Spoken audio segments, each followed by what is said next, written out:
All right, hello, what's up? Welcome back. My name is Spiritual Prophet One, and I am your psychic advisor on all things. Listen, baby, I'm the number one psychic in the world and the most accurate. And if anybody tells you different, tell them bitches to prove it, okay? Because receipts do matter. That being said, welcome back to Spiritually Beautiful and Divine Feminine and sometimes masculine, all right? Tarot.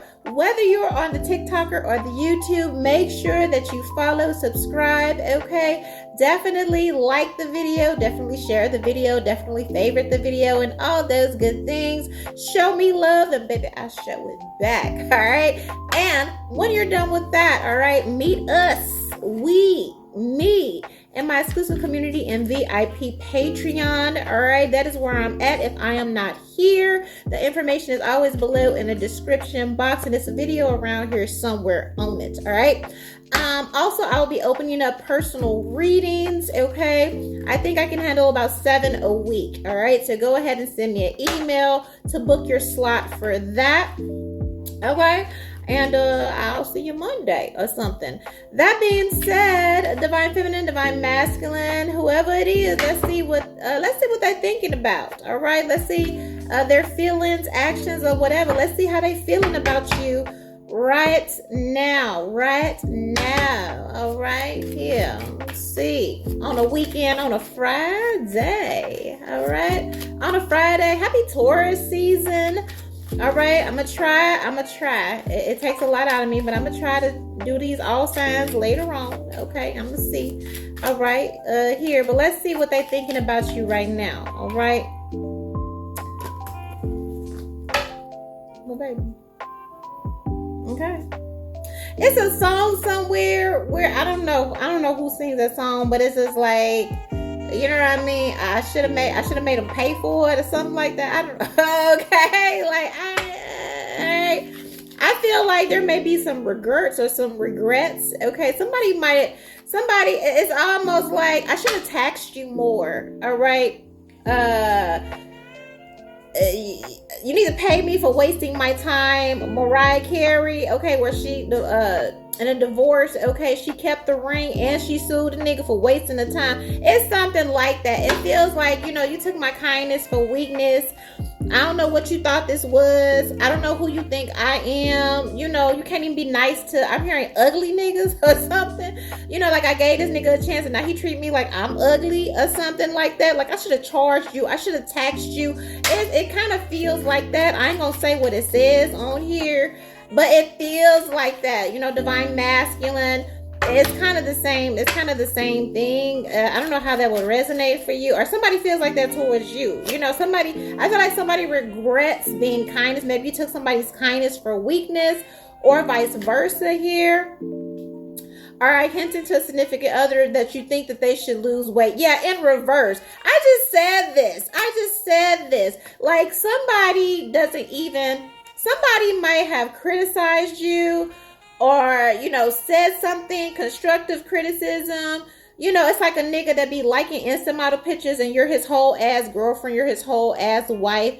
It very much feels like you're entertaining somebody, dating somebody, married to somebody, talking to somebody, however that resonates. And it's just like, bitch, I'm gonna tell you, sir and ma'am, you're too good for them.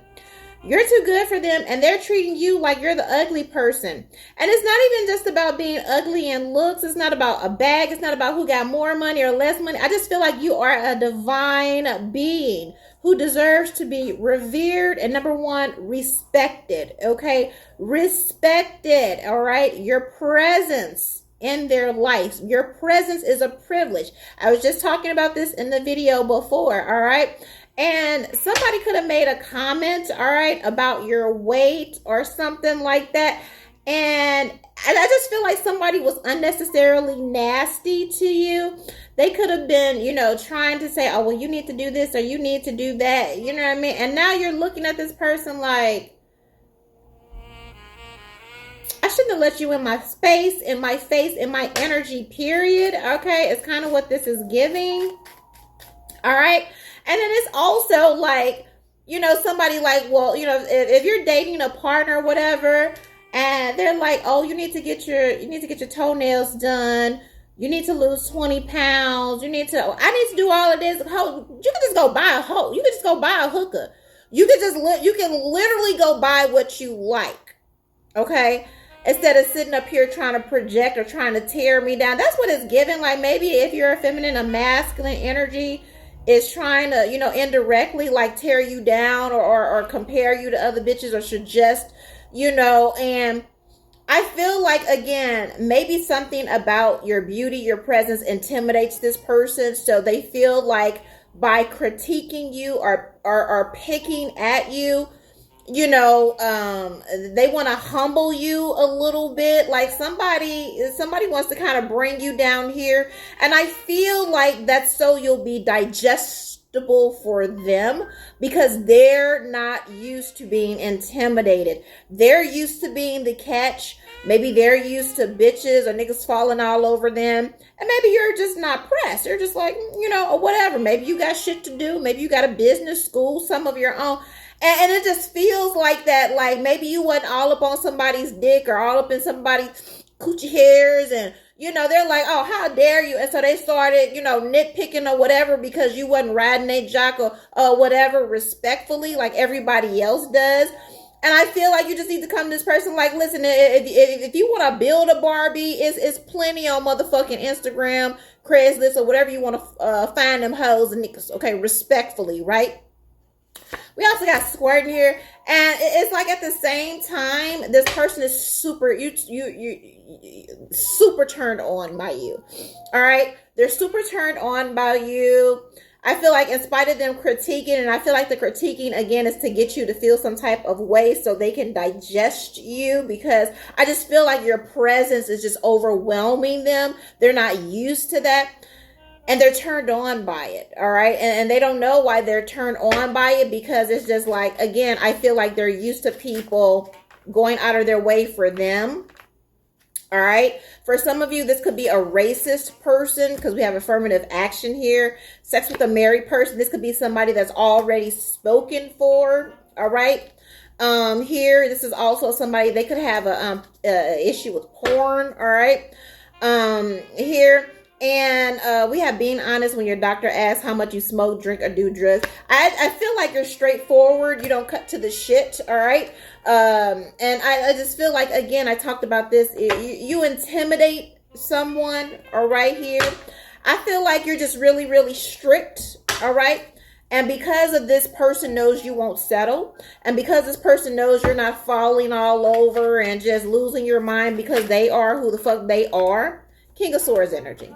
All right, here.